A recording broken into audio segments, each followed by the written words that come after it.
जय हिंद दोस्तों। आज हम एक बेहतरीन फिलोसॉफी दर्शन शास्त्र के ऊपर बात करने वाले हैं जिसका नाम है बुद्धिज्म।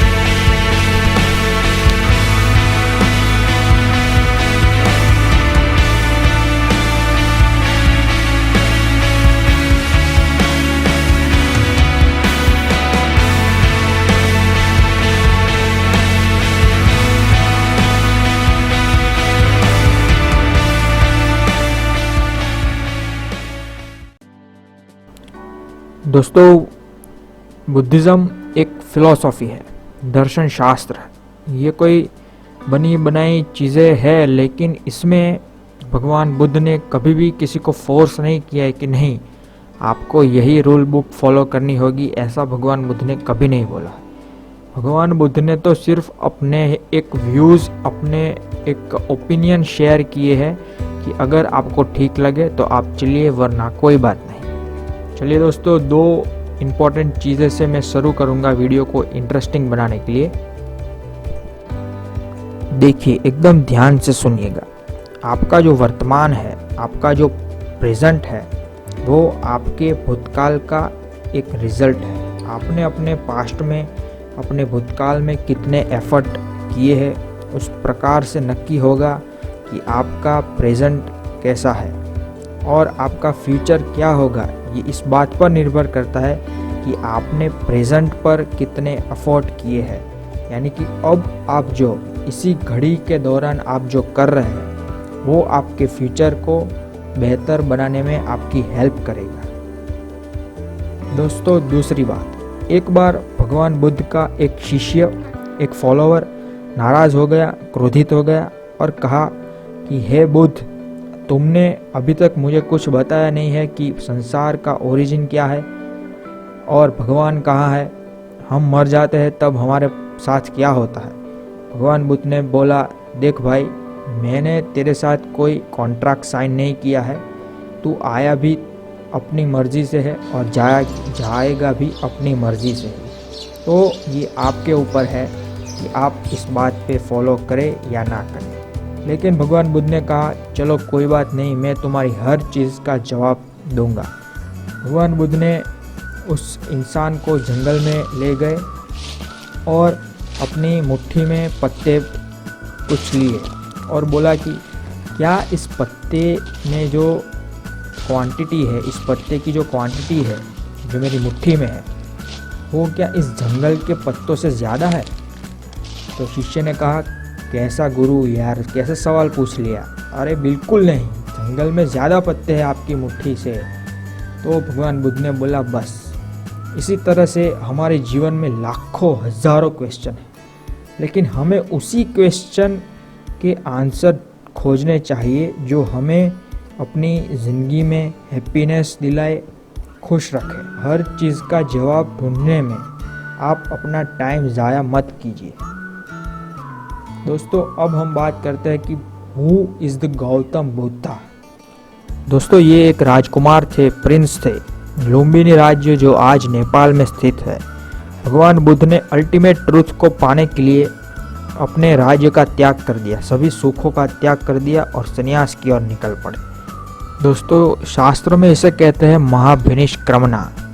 दोस्तों, फिर क्या हुआ कि बहुत से रिलीजियस गुरु से मिले और कहीं कुछ भी मिले तो उसे स्वीकार लेते थे। इस प्रकार से सभी चीज़ों को सीखते सीखते वो मेडिटेशन करने लगे। लेकिन उनका जो शरीर था वो कमज़ोर हो गया बहुत ही, और उनको लगा कि इस तरीके से तो मैं मर जाऊंगा। तो दोस्तों, यहाँ से एक नई विचारधारा डेवलप हुई भगवान बुद्ध के मन में, जिसको कहते हैं मिडल वे, यानी कि बैलेंस बिटवीन टू एक्सट्रीमिस्ट। हमारी ज़िंदगी में हम चाहे कितने भी बड़े हो जाए, कोई भी सत्य की खोज में निकल पड़े, कोई भी बड़ा सा गोल निर्धारित कर दे, लेकिन हमें अपनी ज़िंदगी को एक बैलेंस तरीके से जीना है। ये हमें भगवान बुद्ध ने यहाँ पर एक उपदेश दिया और यहाँ से एक नई यात्रा की शुरुआत होती है। दोस्तों, अब उन्होंने 4 नोबल ट्रूथ लोगों के सामने रखे। पहला है, life is full of suffering. Suffering यानी कि हमें सहन तो करना पड़ेगा, हमें सफ़र तो करना ही पड़ेगा। दूसरा है suffering is caused by ignorance and selfish desire. Ignorance यानी अज्ञानता और सेल्फिश डिजायर यानी तृष्णा, लालसा, मोह जिसे कहते हैं मोह। दोस्तों इग्नोरेंस, अज्ञानता, ज़्यादा मोह होना, जब ये दो बातों के आधार पर हम बिजनेस करते हैं, हम स्टूडेंट लाइफ जीते हैं, तो हमें सफलता उतनी नहीं मिल पाती है। तीसरा है when ignorance and craving are reduce, suffering is reduce. दोस्तों इसका मतलब है कि बिजनेस शुरू करने से पहले, स्टूडेंट बनने से पहले, अच्छा स्टूडेंट बनने से पहले हमें अपनी अज्ञानता को कम करना पड़ेगा। कोई भी बिजनेस शुरू करने से पहले उस फील्ड के बारे में जानिए, एक्सपीरियंस लीजिए और फिर शुरू करिए, ताकि आपको सफ़र कम करना पड़े। अभी यहाँ पर सफ़र यानी ट्रैवलिंग की बात नहीं हो रही, सफ़र यानी आपको कम मुश्किलों का सामना करना पड़े। तो ये तीसरे स्टेटमेंट से हमें ये सीखने को मिलता है कि research and education is very important before we starting any work.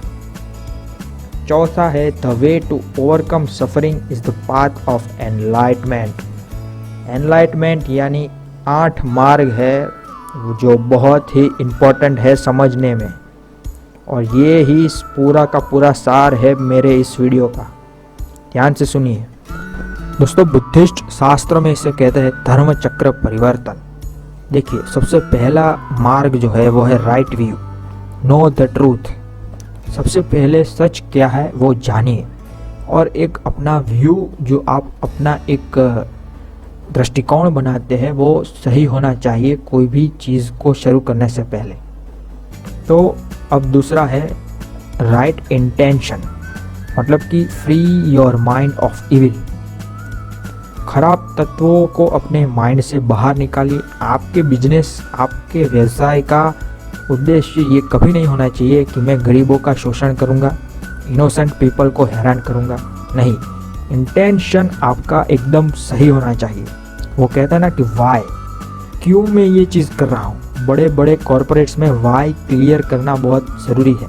आप जब कोई बड़ा कॉरपोरेट सेक्टर में ज्वाइन करते हैं, नेटवर्क मार्केटिंग या फिर सेल्स के लिए, तो आपको वाई ज़रूरी है, वाई को क्लियर करना। तीसरा है राइट स्पीच, मतलब कि से nothing that hurts any others people. देखिए दोस्तों, जब भी हम कोई स्पीच देते हैं तो हमारे नज़रिए से हो सकता है कि वो सही हो, लेकिन कई बार ये है जो हमारे शब्द है ये दूसरों को हर्ट करते हैं, परेशानी पैदा करते हैं। तो बोलने से पहले 100 बार सोचिए और राइट स्पीच दीजिए, एकदम सही। दोस्तों चौथा जो है, फोर्थ वन है, वो है right action, work for the good for others. मतलब कि आपको पता होगा कि अगर आप कोई संस्था चला रहे हैं, कोई ऑर्गेनाइजेशन चला रहे हैं, कोई कंपनी चला रहे हैं, या फिर कोई भी एग्ज़ाम को क्लियर करना चाहते हैं, तो आपको ये मन में ठान कर चलना है कि इस काम को हो जाने के बाद मैं दूसरों की भलाई करूँगा। देखिए कंपनी भी ऐसे प्रोडक्ट्स बना सकती है कि जिससे दूसरों का भला हो। जैसे कि मान लीजिए डिफेंस इक्विपमेंट है, वो क्यों बनाए जाते हैं? शांति के लिए, शांति स्थापित हो। कुछ लोगों को मार के भी सही, लेकिन शांति स्थापित हो तो क्या बुराई है। तो राइट एक्शन, हमारा एक्शन ऐसा होना चाहिए कि मासूम लोग, गरीब लोग, औरतों, महिलाओं की रिस्पेक्ट कीजिए, ये सब। तो आपको ये जो 8 मार्ग है उसे आज के नज़रिए में भी और भगवान बुद्ध के नज़रिए से भी सोचना सीखना पड़ेगा। अब देखिए 5वां है राइट लिवलीहुड, मतलब कि रिस्पेक्ट लाइफ। हमेशा दूसरों के लाइफ, दूसरों के गोल की भी इज्जत कीजिए और दूसरों की लाइफ की भी इज्जत कीजिए। ऐसा नहीं है कि आपका गोल बड़ा है, मैं मालिक हूँ, बॉस हूँ, मैं एंटरप्रेन्योर हूँ, मेरे नीचे जो काम कर रहे हैं मैं उसकी रिस्पेक्ट नहीं करूँगा। ऐसा नहीं होना चाहिए। हमेशा सभी के नज़रिए से की कदर करें आप, तभी आपका ऑर्गेनाइजेशन है वो साथ में एक मजबूत कड़ी बन जाएगा। फिर लोग ये सोचेंगे कि नहीं, ये हमारे बॉस तो है ही, लेकिन ये हमारे साथ काम कर रहे हैं, हम इसके नीचे काम नहीं कर रहे हैं। तो ये 5वां बहुत ही इम्पोर्टेंट है। और अब जो 3 है वो स्टूडेंट लाइफ के लिए बहुत ही इम्पोर्टेंट है। सो अगर आप विद्यार्थी है तो बहुत ही ध्यान से सुनिए। देखिए, सातवां है, सिक्स्थ है राइट एफर्ट। मतलब कि आपका जो एफर्ट है वो एकदम सही डायरेक्शन में होना चाहिए। बिना डायरेक्शन के आप कोई भी काम करोगे वो सफल नहीं हो पाएगा। जैसे कि भगवान बुद्ध ने पहले जो मेडिटेशन का रास्ता अपनाया था उसमें उन्होंने खाना पीना तक छोड़ दिया तो काफ़ी कमज़ोर हो गए। तो देखिए, उन्होंने कहा अपने सिक्स्थ पाथ में कि राइट एफर्ट एकदम सही होना चाहिए। और जो सेवंथ है वो है राइट कंसंट्रेशन। अगर आपका एफर्ट सही होगा तो कंसंट्रेशन भी सही होगा। ये 8 जो मार्ग है वो अपने आप एक दूसरे से रिलेटेड है। तो राइट कंसंट्रेशन को पाने के लिए मेडिटेशन कीजिए। मेडिटेशन सब्जेक्ट है दोस्तों, ये बड़ी वास्ट डेफिनेशन है। इसका मतलब ये भी नहीं है कि आंखों को बंद करके बैठ जाना। दरअसल जब आप उस लेवल तक नहीं पहुंचोगे, मैं भी नहीं हूँ उस लेवल पर, कोई भी नहीं है, बहुत ही कम लोग पहुंच पाते हैं आंखों को बंद करके एकदम शांत मन में हो जाना। तो मेडिटेशन अलग अलग हो सकता है, उसके लिए आप YouTube पर और वीडियो देख सकते हैं। तो राइट कंसंट्रेशन बनाना होगा आपको। फिर लास्ट है राइट माइंडफुलनेस। देखिए, control your thoughts, aware, increase awareness. भगवान बुद्ध 8वें पाथ पर ये बोल रहे हैं, 8वां मार्ग ये बोल रहा है कि अवेयर, आपके संसार में, देश में क्या हो रहा है उसके प्रति आप अवेयर हो। आप माइंडफुलनेस आपकी बढ़ाइए। तो अगर आप अवेयर हो गए तो आपको पॉलिटिक्स में डिसीजन लेने में कोई परेशानी नहीं होगी, कोई आपको बेवकूफ़ नहीं बना पाएगा कॉलेज लाइफ में और या तो फिर कॉर्पोरेट लाइफ में। तो right mindfulness is very important. तो दोस्तों, ये 8 मार्ग है, इसको आप रट लीजिए, ये एक परिवर्तन ला देगा। ये धर्म का चक्र है, सुदर्शन चक्र है ये। तो ये है वो 8 मार्ग। दोस्तों, इसके अलावा भी मैं कुछ बात करना चाहूँगा कि भगवान बुद्ध है वो संघ सिस्टम में ज़्यादा फोकस करते थे। मतलब कि साथ में रहना। हमारी ऑर्गेनाइजेशन में कोई भी इंसान जब कोई भी कंपनी शुरू करता है तो आप लोगों को साथ में रखिए, काम कीजिए, लोगों को नीचे मत रखिए आप। संघ का मतलब ये होता है कि वहाँ पर कोई एक राजा नहीं होगा, बल्कि कई सारे लोग होंगे, उसके पास डिसीजन लेने की कुछ क्षमताएं हैं। अलग अलग डिपार्टमेंट उन सभी राजाओं को दे दिए गए। तो आई होप कि आपको वीडियो पसंद आया होगा। तो लाइक कीजिए, शेयर कीजिए, सब्सक्राइब कीजिए। जय हिंद।